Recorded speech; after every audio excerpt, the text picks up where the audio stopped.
शिक्षक साथियों, एक बार पुनः आप लोग के बीच उपस्थित हूँ और आज एक बार पुनः हम लोग बात करेंगे बीपीएससी प्रधान शिक्षक के विज्ञान खंड पर। और विज्ञान खंड बीपीएससी प्रधान शिक्षक का एक बहुत ही महत्वपूर्ण भाग है। तो आज इस वीडियो में हम लोग बात करेंगे विज्ञान विषय से 30 महत्वपूर्ण प्रश्नों को। और ये ऐसे प्रश्न हैं जो कि लगभग सारे परीक्षाओं में पूछे जाते हैं। तो यह वीडियो आपके लिए काफ़ी महत्वपूर्ण साबित होने वाला है। आगे बढ़ने से पहले एक बार पुनः मैं आप सभी मित्रों से अनुरोध करूंगा कि जो भी मित्र चैनल पर नए हों कृपया करके चैनल को सब्सक्राइब अवश्य कर लेंगे, लाइक करेंगे, शेयर करेंगे तथा अपना कमेंट्स करना नहीं भूलेंगे। आगे बढ़ते हैं और देखते हैं पहला जो प्रश्न है। तो पहला मेरा प्रश्न है, मनुष्य के रक्त के पीएच वैल्यू कितना होता है? मानव के शरीर में जो रक्त होता है, खून होता है, उसका पीएच वैल्यू कितना होता है? बहुत इंपॉर्टेंट प्रश्न है। तो इसका उत्तर क्या हो जाएगा? 7.4 होता है। एक्चुअली 7.3 से लेकर के 7.5 के बीच में होता है। मानव शरीर का जो पीएच होता है 7.3 से 7.5। तो अगर ऑप्शन में इस तरह की भी चीज़ें दी हुई हो तो इसे भी आप लोग याद रखेंगे। ऐसे इसका नियरली जो आंसर है, सबसे सटीक उत्तर है वो 7.4 होगा।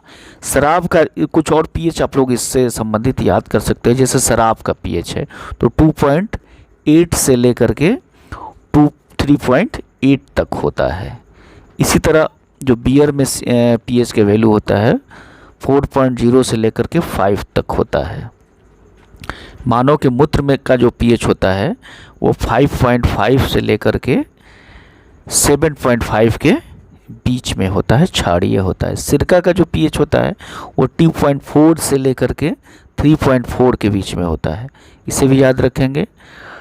और दूध का जो पीएच होता है वो 6.4 होता है। ये काफ़ी इंपॉर्टेंट है, इसे भी याद रखेंगे आप लोग कि दूध का पीएच कितना होता है, तो 6.4 होता है।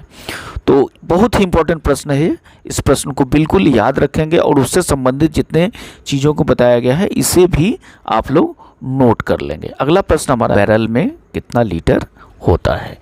बैरल शब्द आपने अक्सर सुना होगा, पेट्रोलियम से संबंधित यह शब्दावली काफ़ी इम्पोर्टेंट है। तो एक बैरल में कितना लीटर होता है? तो एक बैरल में 158.9 लीटर होता है, 9 लीटर होता है।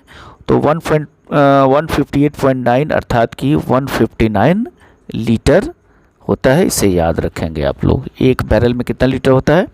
तो 159 लीटर होता है। आगे बढ़ते हैं, विद्युत धारा का एसआई मात्रक। विद्युत धारा का एसआई मात्रक बहुत इंपॉर्टेंट है, हालांकि काफ़ी कॉमन प्रश्न है लेकिन ये प्रश्न परीक्षाओं में अक्सर पूछे जाते हैं। तो विद्युत धारा का एसआई मात्रक क्या होता है? एम्पियर होता है। आवृत्ति का एसआई मात्रक क्या होता है? आवृत्ति का एसआई मात्रक हर्ट्ज होता है। हर्ट्ज को हम लोग HZ से लिखते हैं, तो इसे आप लोग याद रखेंगे। आवृत्ति होता क्या है? तो एक सेकंड में जितनी बार तरंग उत्पन्न होता है उस तरंगों की संख्या को ही हर्ट्ज आवृत्ति कहा जाता है, जिसका एसआई मात्रक हर्ट्ज होता है। इसे आप लोग याद रखेंगे।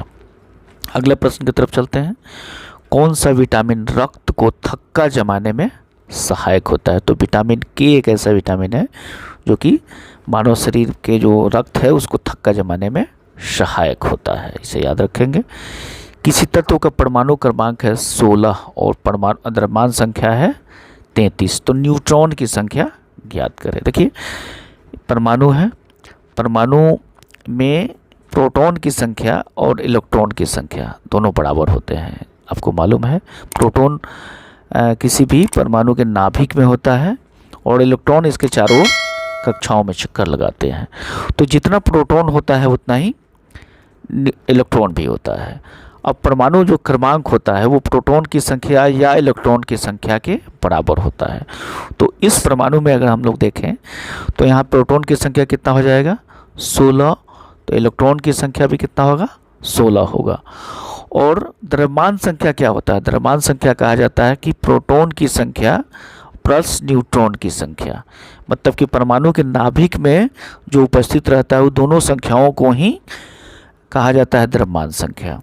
तो प्रोटॉन चूँकि नाभिक में होता है और न्यूट्रॉन भी होता है, तो प्रोटॉन की संख्या कितना है? यहाँ 16 है और न्यूट्रॉन की संख्या नहीं पता, यही निकालना है। और द्रव्यमान संख्या दिया है 33 दिया है, तो न्यूट्रॉन की संख्या कितना हो जाएगा 33 माइनस 16, मतलब कि 17 हो जाएगा।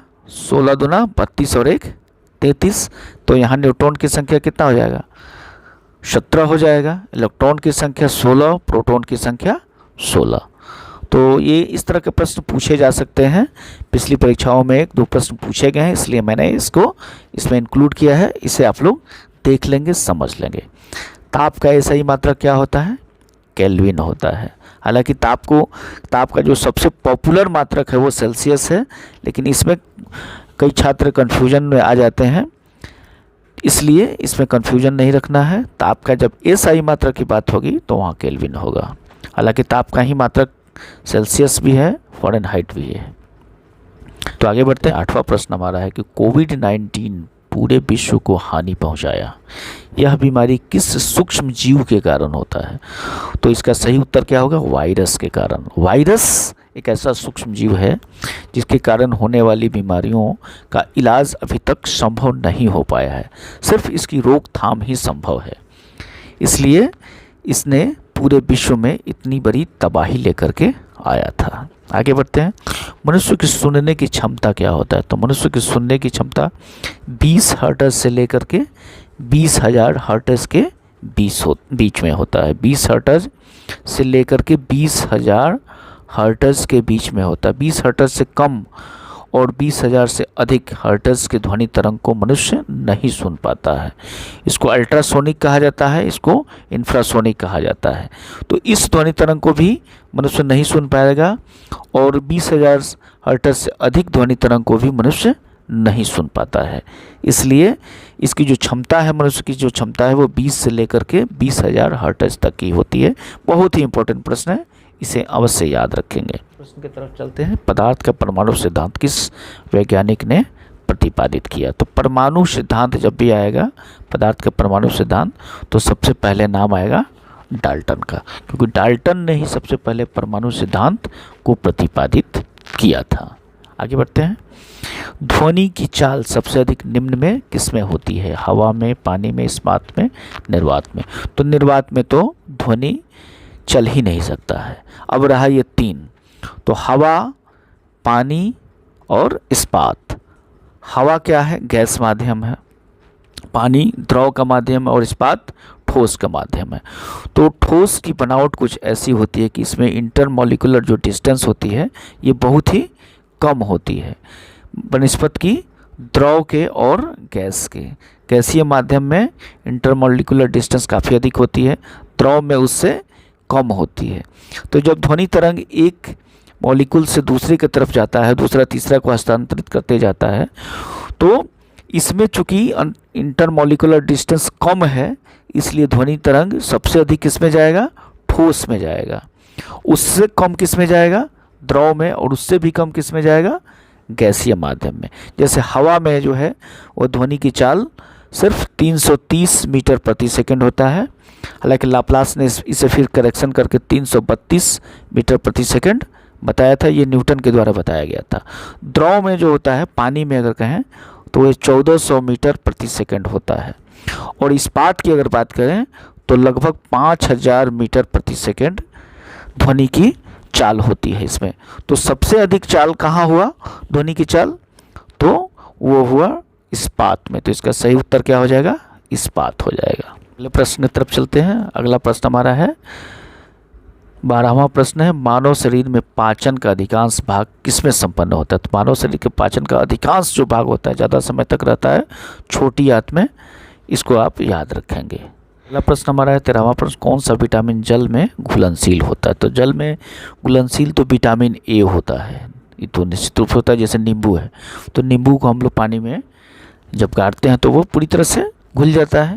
इसी तरह विटामिन डी भी होता है। तो विटामिन सी और डी इसका सही उत्तर होगा। हालांकि विटामिन B12 का भी कुछ जो भाग होता है वो जल में घुलनशील होता है, लेकिन जब यहाँ ऑप्शन दिया रहेगा तो इसका सही उत्तर हो जाएगा विटामिन सी और विटामिन डी। आगे बढ़ते हैं।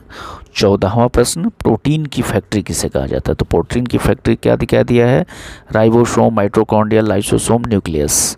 और इसी से संबंधित दूसरा भी प्रश्न है कि कोशिका की आत्महत्या की थैली किसे कहा जाता है? तो दोनों ही प्रश्न काफ़ी इम्पोर्टेंट है। प्रोटीन की फैक्ट्री कहा जाता है राइबोसोम को, माइटोकॉन्ड्रिया को पावर हाउस ऑफ सेल कहा जाता है, लाइसोसोम को आत्महत्या की थैली कहा जाता है, जो कि 15वें प्रश्न का उत्तर है। इसे आप लोग याद रखेंगे, यह अक्सर विभिन्न परीक्षाओं में पूछा जाता है। हमारा है कि मनुष्य की लार में कौन सा एंजाइम पाया जाता है? तो मनुष्य के लार में एमाइलेज नाम का एंजाइम पाया जाता है, इसे आप याद रखेंगे। पानी के घनत्व सबसे अधिक किसमें होता है? 4 डिग्री सेंटीग्रेड पर पानी का घनत्व सबसे अधिक होता है। इसे जीरो में कंफ्यूज मत कीजिएगा कि 0 डिग्री सेंटीग्रेड पर पानी बर्फ़ बनना शुरू हो जाता है, तो इसलिए सबसे अधिक 0 डिग्री में होगा। गलत हो जाएगा आपका उत्तर। इसका सही उत्तर होगा 4 डिग्री सेंटीग्रेड।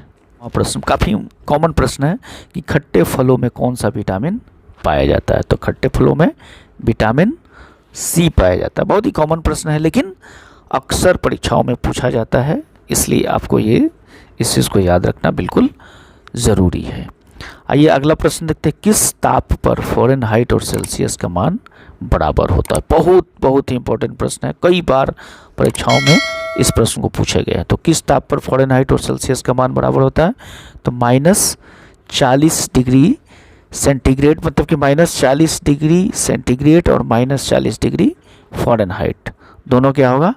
बराबर होगा। इस ताप पर दोनों का मान बराबर होता है। ये प्रश्न की तरफ देखते हैं, किस अंग के कार्य न करने के कारण डायलिसिस किया जाता है? तो इसका सही उत्तर क्या हो जाएगा? किडनी। किडनी के काम सही से काम नहीं करने के कारण इसे डायलिसिस कराया जाता है। हमारा 21वां, ये हाइग्रोमीटर से मापा जाता है। हाइग्रोमीटर से क्या मापा जाएगा? वायुमंडल की आर्द्रता को। अगले प्रश्न की तरफ चलते हैं, नींबू का पीएच मान कितना होता है? नींबू का पीएच मान कितना होता है? तो नींबू का पीएच मान 2.2 से लेकर के 2.4 के बीच में होता है। कंप्यूटर डाटा, 23वां प्रश्न, कंप्यूटर डाटा की सबसे छोटी इकाई क्या होता है? सबसे छोटी इकाई बिट होता है। कंप्यूटर डाटा की सबसे छोटी इकाई बिट होता है। प्रश्न 24वें प्रश्न की तरफ चलते हैं, डायनामाइट बनाने में किस द्रव का प्रयोग किया जाता है? तो इसका सही उत्तर होगा नाइट्रोग्लिसरीन। इसको याद रखेंगे, बहुत ही इंपॉर्टेंट प्रश्न है ये, अक्सर परीक्षाओं में पूछा जाता है। 25वां प्रश्न है हमारा, पत्तियों में निर्मित भोजन पादप के अन्य भागों में कौन पहुंचाता है? इसका ऑप्शन है जाइलम, फ्लोएम, वाहिकाएं, सह कोशिकाएं। तो इसका सही उत्तर क्या हो जाएगा? फ्लोएम हो जाएगा। फ्लोएम के द्वारा जो पत्तियों में भोजन होता है, बनता है, उसको पादप के अन्य भागों में पहुंचाया जाता है, और जाइलम के द्वारा पानी अन्य भागों में पहुंचाया जाता है। तो इसे याद रखेंगे, बहुत ही इम्पोर्टेंट प्रश्न है। 20वां प्रश्न, राना तिगरीना किस जीव का वैज्ञानिक नाम है? तो राना तिगरीना एशियाई मेढक का एक नाम है, इसे याद रखेंगे। ग्लूकोज के अणु किस में टूटता है? पायरोबिक एसिड में टूट जाता है। जो ग्लूकोन के जो अणु है वो पायरोबिक एसिड में। 20वें प्रश्न की तरफ, तो प्रकाश संश्लेषण में किस गैस की आवश्यकता होती है? तो प्रकाश संश्लेषण में कार्बन डाइऑक्साइड गैस की आवश्यकता होती है, और प्रकाश संश्लेषण के बाद उत्पाद के रूप में ऑक्सीजन निकलता है। ये भी याद रखेंगे, बहुत इंपॉर्टेंट प्रश्न है। आयोडीन के संश्लेषण के लिए आवश्यक है, आयोडीन के संश्लेषण के लिए क्या आवश्यक है? थायरॉक्सिन आवश्यक है। नेक्स्ट प्रश्न है 30वां प्रश्न, लेंस की शक्ति का एसआई मात्रक क्या होता है? तो लेंस की शक्ति का एसआई मात्रक डायप्टर होता है। डी से इसको सूचित किया जाता है, डी बराबर होता है 1/f। f क्या है? फोकस दूरी है, फोकस दूरी है। तो ये 30 जो प्रश्न है ये काफ़ी इम्पोर्टेंट प्रश्न है। इस 30 प्रश्न को आप लोग 1 बार 2 बार 3 बार देख लें, समझ लें, और इसको बिल्कुल याद रखें। यह 30 प्रश्न आपके परीक्षा के लिए काफ़ी महत्वपूर्ण साबित होगा। बहुत बहुत धन्यवाद मित्र।